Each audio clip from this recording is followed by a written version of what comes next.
Hey guys, we're here at the UK launch of the Kia Sorento. You can see it behind me. We're going to get a chance to try the diesel and the petrol. This is the petrol version, this is the top spec car, and the diesel will be in sort of the mid-spec car. I can give you prices and specs. Diesel 200 brake horsepower. This one I'll give you when I drive the car. The prices start from £38,800 and that's for the 2 spec, sort of the mid-spec of the petrol version.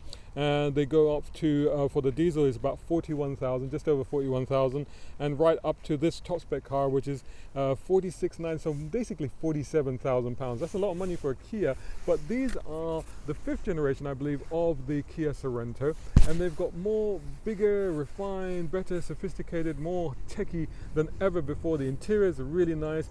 The space has gone up massively in the front, middle, and the 3rd row. Yes, there's 3 rows on there. Foldable plus luggage space as well, so very, very capacious vehicles. Make sure that you're subscribing to youtube.com/browncarguy. Make sure you follow me on all the social media channels. Just search for my hashtag, it's right there, #browncarguy, and of course subscribe to browncarguy.com. Cool, let's get into this.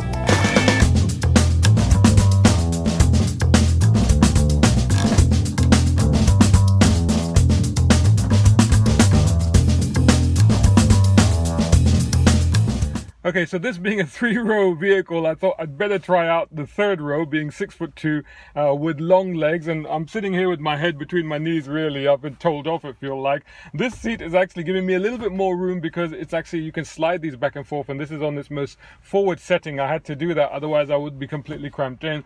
So I think really the space is, although, you know, the seats are beautifully done, but my head is right up against the roof lining back here, and I feel like I'm almost in the boot, although there is, as you can see, a substantial amount of space still left in the boot, even with these seats up. But the seats are very nice. You do get vents, and you get USB on each side. You get a pocket and a cup holder, and you also get a control, in fact, for the AC in the back here, and of course those buttons that you can use from the back of the vehicle to drop these this row of seats, actually the middle row of seats. The 3rd row you can just use pulling the strap handles. So talking of that, I've now got to get out of here and then get into the front bit and then see how that sits. So that, I'll press a button over there, then that whole seat moves forward.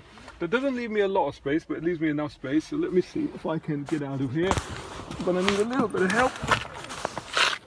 Okay, so that wasn't too bad. So now this seat is now too far forward. Let's push that one back as well. And if I pull the handle under here, that goes back. So let's see. So there you go, that's the thing. It's got Isofix Chelsea anchor points on these and on that one. Let's get into the back here. I'll close this door, and you'll find that that's nicely done with the same trim we find at the front. Cup holder, switches, pocket there, and also window blinds as well. It's already got dark tinted windows. Put that down and move this one back as well. So now we've got the full amount of space in the back here. This seat, the driver's seat on this car, already has cup holders in there. The driver's seat is already set for me, so this is my driving position. So having said that, I mean, the headrest is digging into my back, but that's okay now, it's gone up. Huge panoramic sunroof on this spec car, which is not open at the moment, but it can be. And you get pocket here. I've now got lots of leg room. Feet room is a bit tight, actually. Just a little bit, just a little bit. There's enough to wiggle your room, but it does feel a little bit tight. But otherwise, it's not too bad. And it's scooped out here, so there's extra knee room if I need it. Headroom here is fine. Little reading light up there. AC vents for each of us back here. There are AC vents in the 3rd row, of course, as I showed you. And another USB and another power supply. So all in all, and again, really nicely appointed as well. I love this pattern that they've got on here. There's a little bit of fluffiness there, where I think that could be better, sort of settled into their seat, but a little bit of give there, I think it feels like. Anyway, over time I suspect that would settle in, either that or it would sag, one or the other. But overall, really nicely appointed, really nice place to be. Let's see what the front is like, again, on this top spec version.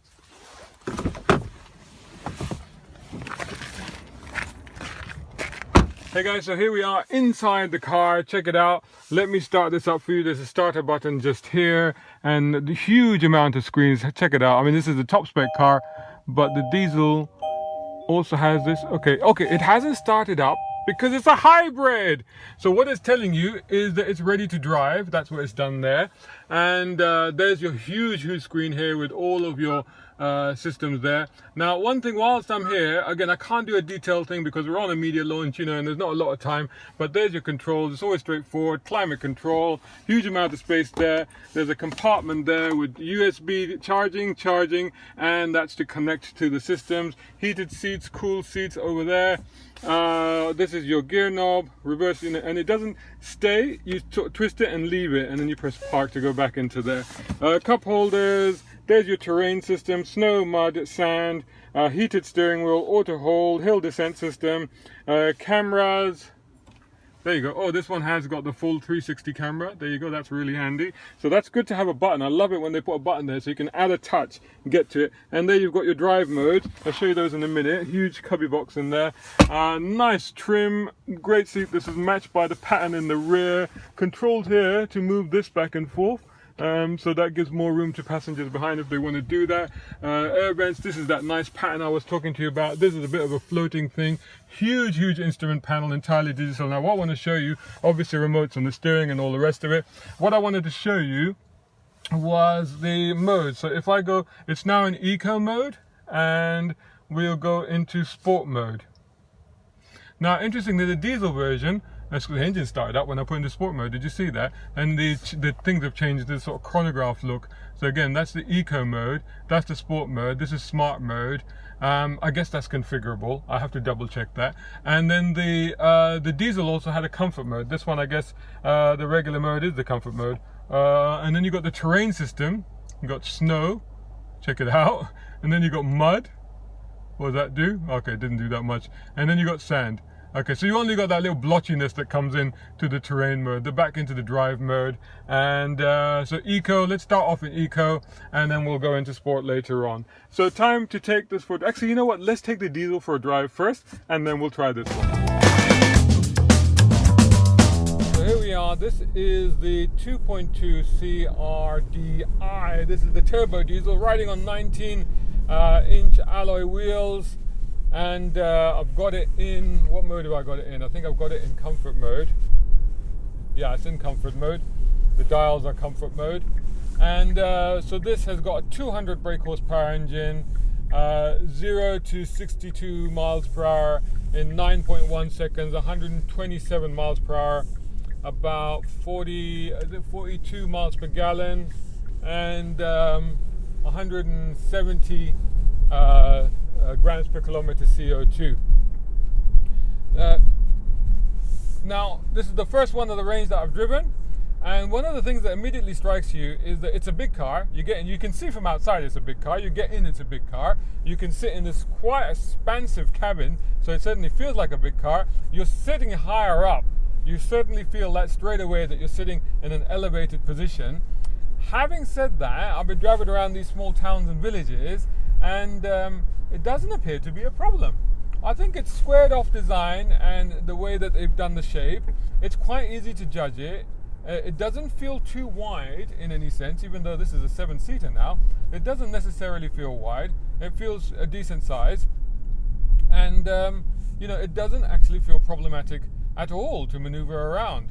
Of course, I haven't tried parking it. I did park it briefly, but it wasn't like in a tight spot or anything. It does have reversing camera. Doesn't have a 360 though. I'm surprised. Not on this spec. This is spec 3, I think, of the range. And the diesel doesn't sound like a diesel. There's none of that rattly diesel sound or anything like that. So it's very refined. It's very smooth. There's no problem at all in terms of that. You really wouldn't know that you're in a diesel, to be honest. Until you're told that it's a CRDI. The only time that you do is when you try to accelerate, like I will now after this speed bump. Let's get it over here, and yeah, then you start to feel that thing, and you see the rev changes up, the gearbox changes up early. This is a DCT gearbox on this one, 8-speed DCT on this one. The other one gets a 6-speed torque converter automatic. So it's got plenty of gears to work with, and as you can see, it's going to make use of them because it changed up straight away when we started to move off. There's also just that little bit of hesitation, just a very slight turbo lag. Let's put it into sports mode to see if that makes any difference. This is smart mode. Several modes there. The dials change to give you a different sort of look. They give you a sort of, it's more sort of, it's all digital of course, but it's sort of an analog, sort of more like a chronograph sort of look about it is how I would describe that.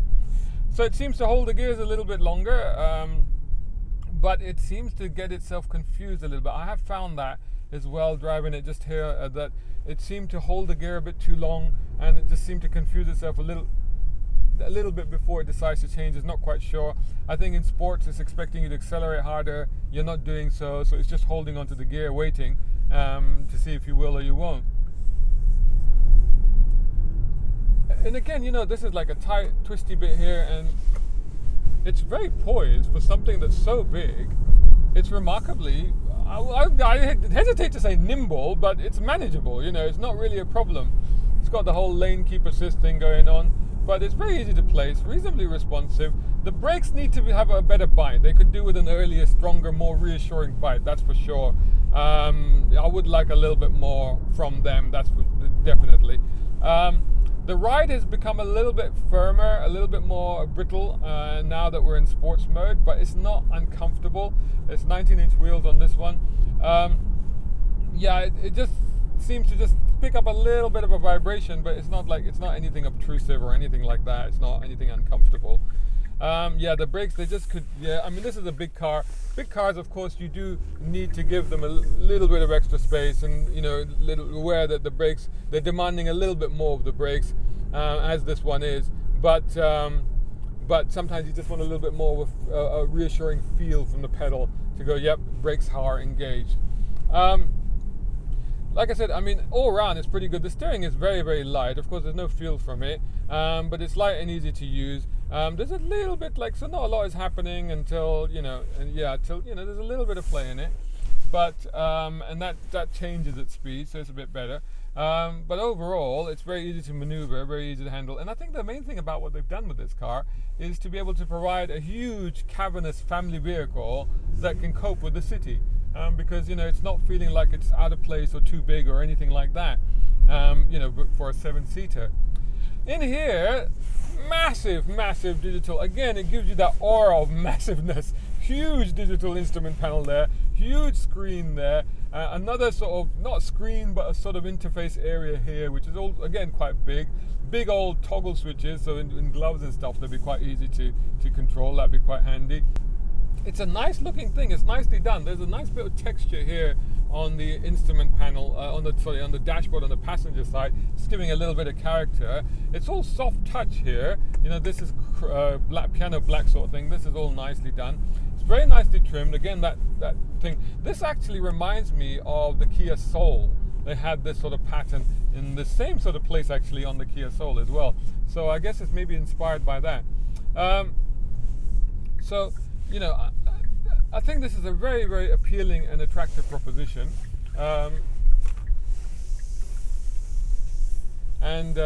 Overall, I think it's very good. It's about time to try the petrol version.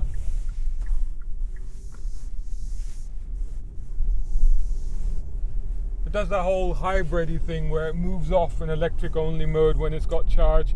I'm sure there's a way of configuring it so you can see what it's doing, but there is a little meter here that tells you eco charge power. It's in eco mode at the moment. Now, this car, I have to say that immediately it feels a little bit more refined, a little bit smoother. The engine note is certainly, even when it comes on, is much quieter, much smoother. And the step up between the two, the 3 and the 4, this is the 4. I don't see that it's hugely, if you want the leather seats and everything, the seat moves back when you turn off, so that it moves, give you room to get in and to get out, and then moves back into place. It's got memory seats, so it's got those sort of features, but generally, and I guess it's got like some sort of sensor that's beeping there at me. Probably lane keep assist, because I can feel the wheel tugging away there. And it's got active cruise control, but generally it's if you want the extra, look at the equipment sheets carefully. If you need the extra equipment, then you step up to the 4. Otherwise, the 3 is pretty good. So far, so good. But basically, all the same thing that I said about that car applies to this car. It just feels a little bit more refined, a little bit quieter. Bit of traffic, but we put it into sports mode, and the dials change as they did before. This comes up here and it just shows you everything's gone red, so it gets a little bit more aggressive. Throttle response is definitely improved. Acceleration is, there's no gap in this one, unlike the other one. And again, the electric motor there is giving it a little bit of extra impetus, a little bit of extra oomph there to just urge it along and help it along. So the response from the throttle is far more immediate on this one. And I have to say the brakes also feel better on this car. I don't know, maybe if it was just down to that car, the diesel one, but the brakes on this one do feel a little bit more linear, a little bit more bitey early on, and you know, just generally just feel actually better. No, I'm going straight from here. And so really this, I've got to say, you know, unless you really need to do a lot of extra miles, or you do a lot of extra miles and you need that fuel economy, which again is not a lot, because okay, that one was 40 something, 42 something, this is 40 miles per gallon, and 158 compared to 176 grams per kilometer. This is 158 grams per kilometer. So this one is actually, you know, cleaner than that one, not that much less economical, pretty much on par. 226 horsepower, so an extra 27 horsepower on this one. 0 to 62 miles per hour in it was 8.7, that was 9.1, this is 8.7, so 4/10 quicker, and this is 119 miles per hour compared to 117 for that one. So overall, I got to say that this is definitely the better choice. Okay, you're paying a little bit more for it. Well, actually, I only know the spec pricing, but I'll have to check. I'll put it on screen if I've got that wrong.